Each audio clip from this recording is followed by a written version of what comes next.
Hey, it is Friday and jumping in with today's video, and it's always fun to jump in and do a video, and I've been busy working on my own emotional processes this morning, and which is exactly why I wanted to share this with you guys.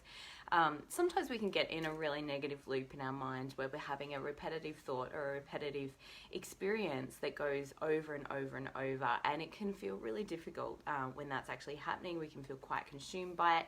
Hey Christy, lovely to have you on. Say hi if you're jumping on. Hey Erica, lovely to see you again, darling.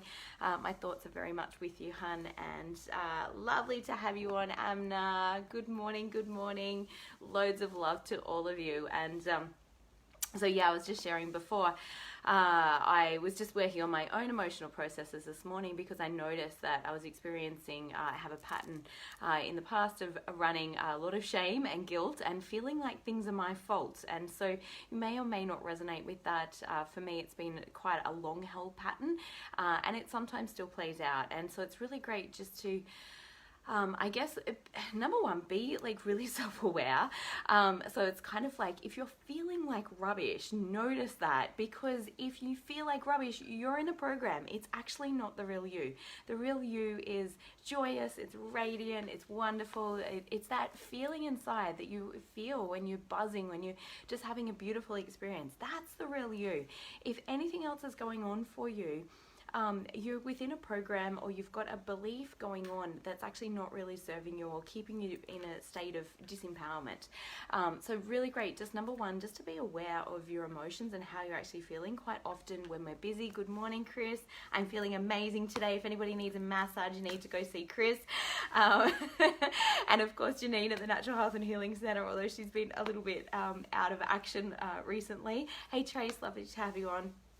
But Chris is amazing as well, so definitely, I no doubt you could probably PM him on Messenger as well to organise a time if that suits you. Hey Nikki, lovely to have you on. Hey Franca, lovely to have you on. So yeah, I was just talking about like some of the patterns of emotions, obviously, that can come up, and what you might find is often when we've had a particular experience or there's been a situation, now this might be a long time ago in the past or something that's just recently played out, and you're like, I can't believe they did that. I can't believe they did that. And it just seems to loop and loop and loop and loop. Or you might be like, oh my God, I can't believe I did that. I can't believe I said that. Or like, and you're replaying that particular scene or that particular event again and again and again in your mind. Now, in my experience, what's actually going on is that you've disowned or you've repressed particular emotions in respect to that particular event. And by that, I know for myself, being angry was very wrong. You know, as humans, I think, you know, in society, we're taught not to feel angry, to suppress that. We shouldn't show that. We shouldn't express that. We don't want anybody to see that. We can have a lot of shame associated with anger, and that was really what was kind of going on for me as well. Whereas anger truly actually does service. Not that we want to be living, obviously, in a state of anger or anything else, but for me, anger often indicates to me that there's been a cross of a boundary or something that's not okay for me. And if I'm making that bad or wrong, quite often I'll dismiss that, or I'll repress that, or I'll suppress that, and I won't actually allow myself to get what the deeper message is around what's actually going on.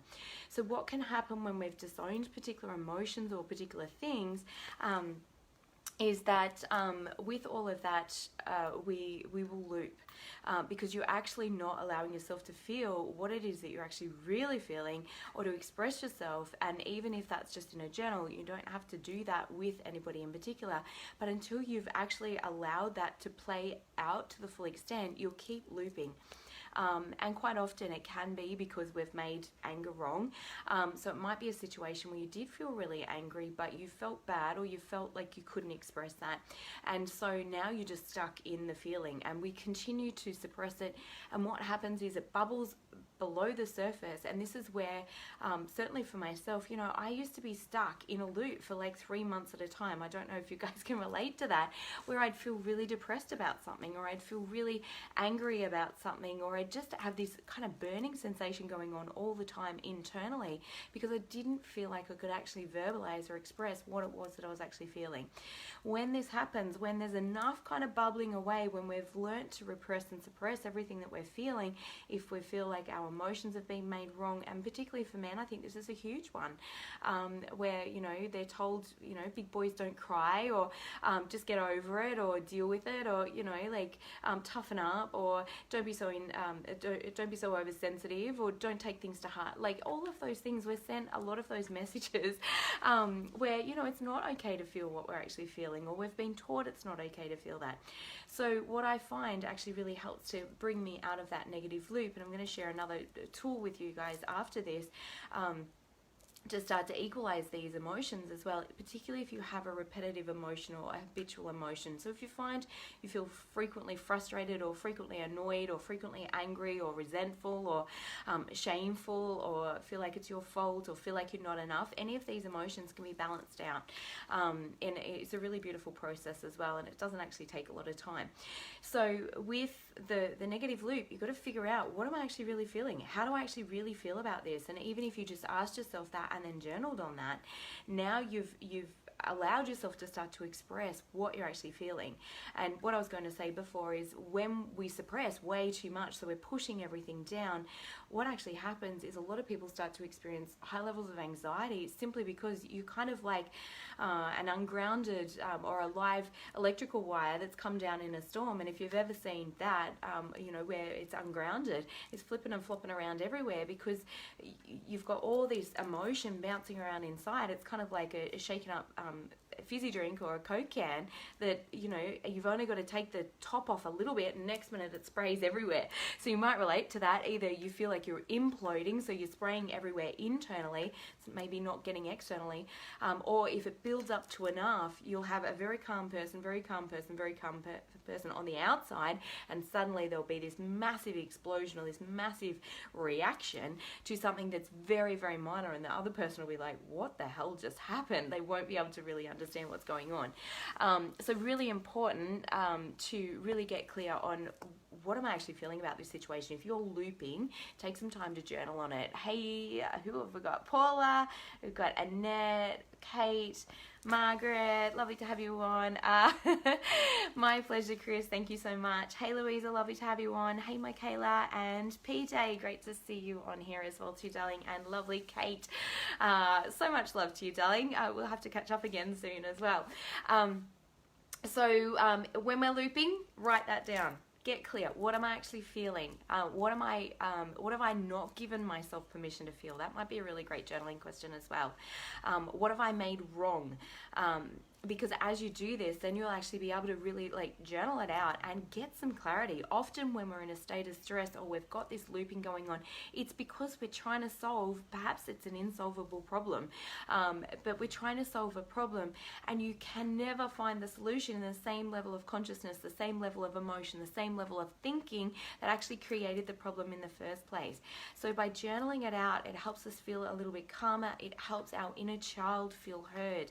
It's really, really important. Often we've ignored or made wrong or heavily criticized our inner child over the years, simply because we've been doing what perhaps, you know, it felt like others did to us, whether that's teachers or parents or peers or other people, where we felt criticized, or we're trying to bang ourselves into shape, or trying to get ourselves in to finally be perfect so we can finally be enough. And it really is quite painful for our inner child. Our inner child is longing for acceptance and reassurance. And if you have children, or you have any nieces or nephews, or any young ones around you that you can relate to, you know, like telling them that they're wrong, telling them that they're bad, telling them that they just need to pull themselves together, is rarely supportive.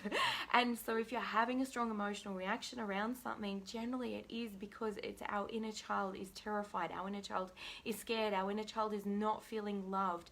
And so when we can then go back and connect with that part of ourselves, and love and accept that part of ourselves, offer that part of ourselves reassurance, quite often you'll feel a huge degree of calm come through just from actually being in that space. Good morning, Sandra, lovely to have you on.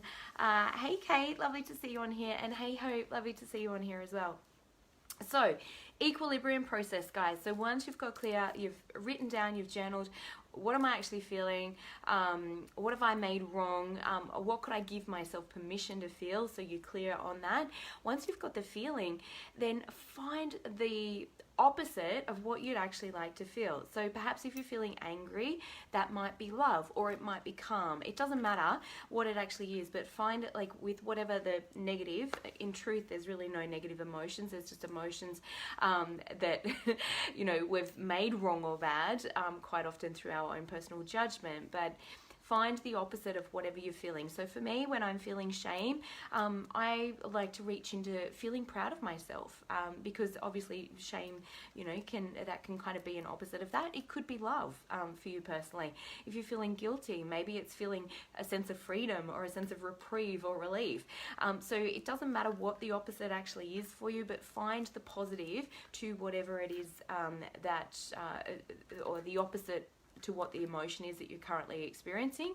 So if it's frustration, maybe it might be enthusiasm or delight or excited anticipation. So you can see like it's just quite a simple thing.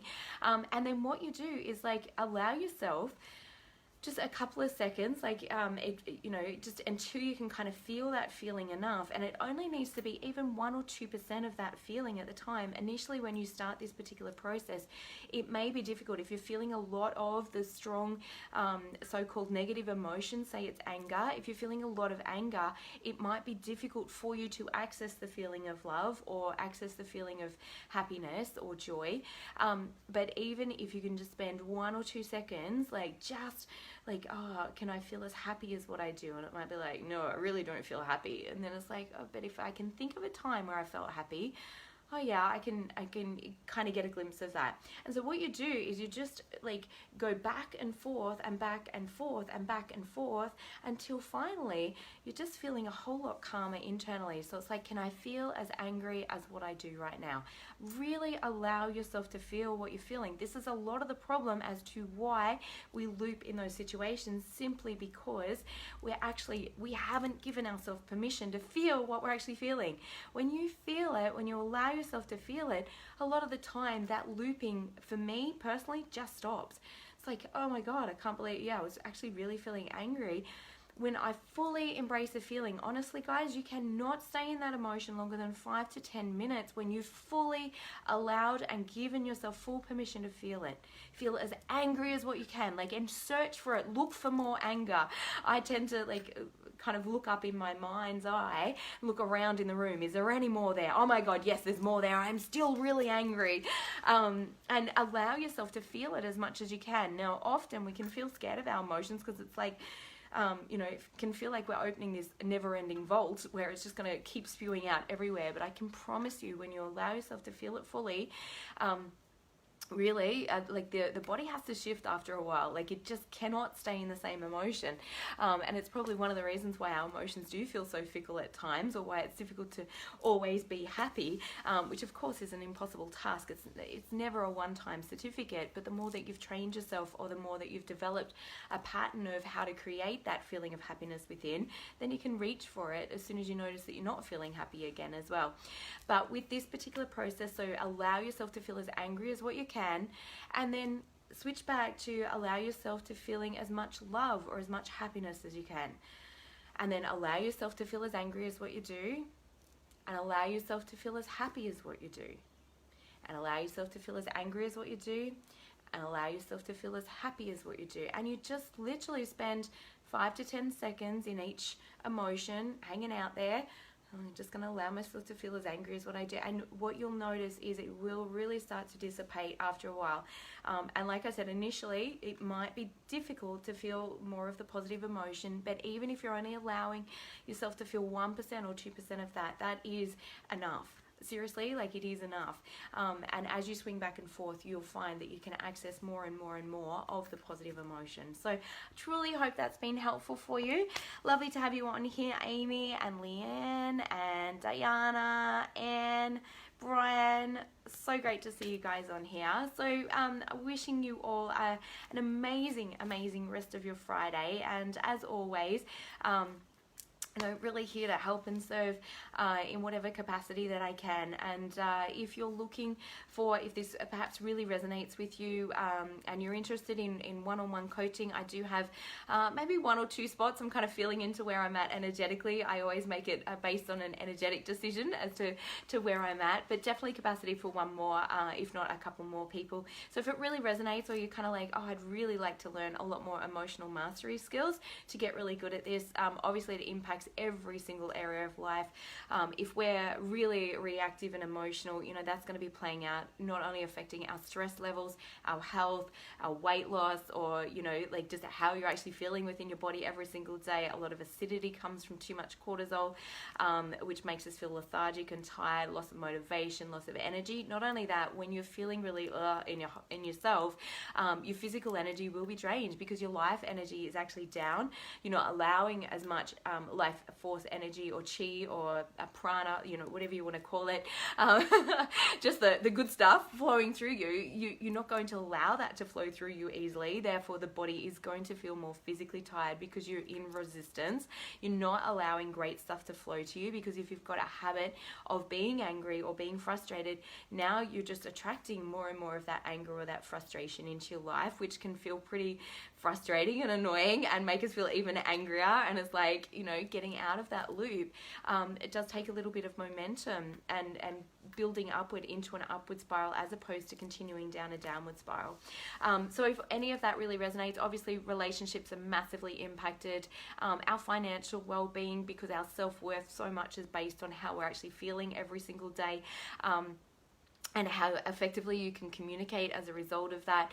Intimate relationship, obviously huge one there as well. So self-love is absolutely paramount. For me personally, learning how to master my emotions and not make them wrong or bad or suppress them, it was like one of the greatest gifts that I ever learned. And I obviously wrote about that in the Being an Empath the other day, simply because they're guiding me all the time. They're letting me know, hey, you got something screwy going on with your thinking.